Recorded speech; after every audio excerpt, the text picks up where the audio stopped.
ଏହି ମନ୍ତ୍ରକୁ ଆପଣ ଯଦି ପ୍ରତ୍ୟେକ ଦିନ ଶୋଇବା ଆଗରୁ ପାଠ କରନ୍ତି ଆପଣଙ୍କର ଭାଗ୍ୟ ବଦଳ। ନମସ୍କାର ଦର୍ଶକ ବନ୍ଧୁ, ମା ପୁଅ ଓଡ଼ିଆ ବ୍ଲଗ ଚ୍ୟାନେଲକୁ ଆପଣମାନଙ୍କୁ ସ୍ୱାଗତ। ଆଉ ଏକ ସୁନ୍ଦର ଭିଡ଼ିଓ ନେଇ ଆସିଛି ଆପଣମାନଙ୍କ ପାଇଁକା।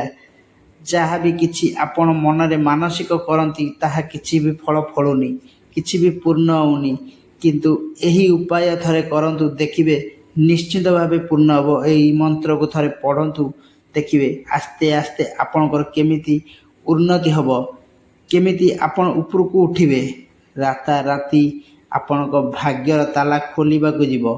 ତ କ'ଣ କରିବେ ଆଉ କ'ଣ ସେ ମନ୍ତ୍ର? ସକାଳୁ ରାତି ଯାଏଁ ଆପଣ ଯାହା ବି କିଛି କାମ କରିଥିବେ, ଯାହା ବି କିଛି ମନରେ ଭାବିଥିବେ, ଯେତେବେଳେ ଆପଣ ଶୋଇବା ପାଇଁକା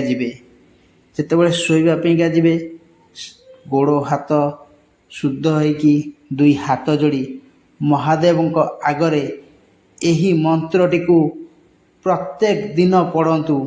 ଦେଖିବେ ଆପଣଙ୍କର ଭାଗ୍ୟ କେମିତି ବଦଳିବ, କେମିତି ଉନ୍ନତିର ବାଟ ଖୋଲିଯିବ। କ'ଣ ସେ ମନ୍ତ୍ରଟି?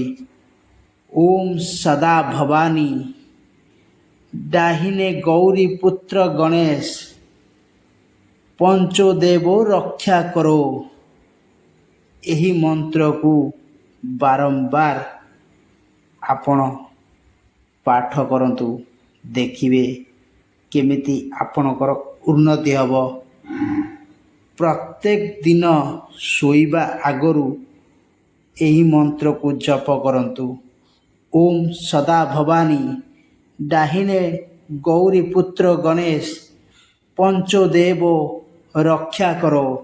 ଏହି ମନ୍ତ୍ରକୁ ଯଦି ଆପଣ ପ୍ରତ୍ୟେକ ଦିନ ଶୋଇବା ଆଗରୁ ପାଠ କରନ୍ତି ଆପଣଙ୍କର ଭାଗ୍ୟ ନିଶ୍ଚିନ୍ତ ଖୋଲିବା ସହିତ ମହାଦେବଙ୍କର କୃପା ଲାଭ କରିବେ। ଆଉ ଏହି ମନ୍ତ୍ର ଦ୍ୱାରା ମହାଦେବ ଶୀଘ୍ର ପ୍ରସନ୍ନ ହୁଅନ୍ତି। ତା ସହିତ ବହୁତ କିଛି ଆପଣଙ୍କ ଲାଇଫରେ ଘଟିବାକୁ ଯିବ।